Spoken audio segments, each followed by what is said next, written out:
8-ാം സങ്കീർത്തനം 1 മുതലുള്ള വാക്യങ്ങൾ. യഹോവേ, ഞാൻ നിന്നെ വിളിച്ചപേക്ഷിക്കുന്നു. എന്റെ പാറയായുള്ളവേ, നീ കേൾക്കാതിരിക്കരുതേ. നീ മിണ്ടാതിരുന്നിട്ട് ഞാൻ കുഴിയിൽ ഇറങ്ങുന്നവരെ പോലെ ആകാതിരിപ്പാൻ തന്നെ. ഞാൻ എന്റെ കൈകളെ വിശുദ്ധാന്താർ മന്ദിരത്തെങ്കിലേക്ക് ഉയർത്തി നിന്നോട് നിലവിളിക്കുമ്പോൾ എന്റെ യാചനകളുടെ ശബ്ദം കേൾക്കണമേ. ദുഷ്ടന്മാരോടും അകൃത്യം ചെയ്യുന്നവരോടും കൂടെ എന്നെ വലിച്ചു കൊണ്ടുപോകരുതേ. അവർ കൂട്ടുകാരോട് സമാധാനം സംസാരിക്കുന്നു, എങ്കിലും അവരുടെ ഹൃദയത്തിൽ ദുഷ്ടതയുണ്ട്. അവരുടെ ക്രിയയ്ക്ക് തക്കവണ്ണവും പ്രവൃത്തികളുടെ ദുഷ്ടതയ്ക്ക് തക്കവണ്ണവും അവർക്ക് കൊടുക്കണമേ. അവരുടെ കൈകളുടെ പ്രവൃത്തി പോലെ അവരോട് ചെയ്യണമേ.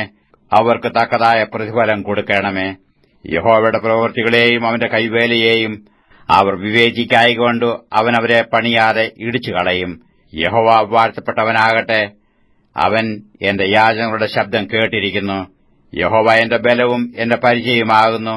എന്റെ ഹൃദയം അവങ്കൽ ആശ്രയിച്ചു, എനിക്ക് സഹായവും ലഭിച്ചു. അതുകൊണ്ട് എന്റെ ഹൃദയം ഉല്ലസിക്കുന്നു, പാട്ടോടെ ഞാൻ അവനെ സ്തുതിക്കുന്നു.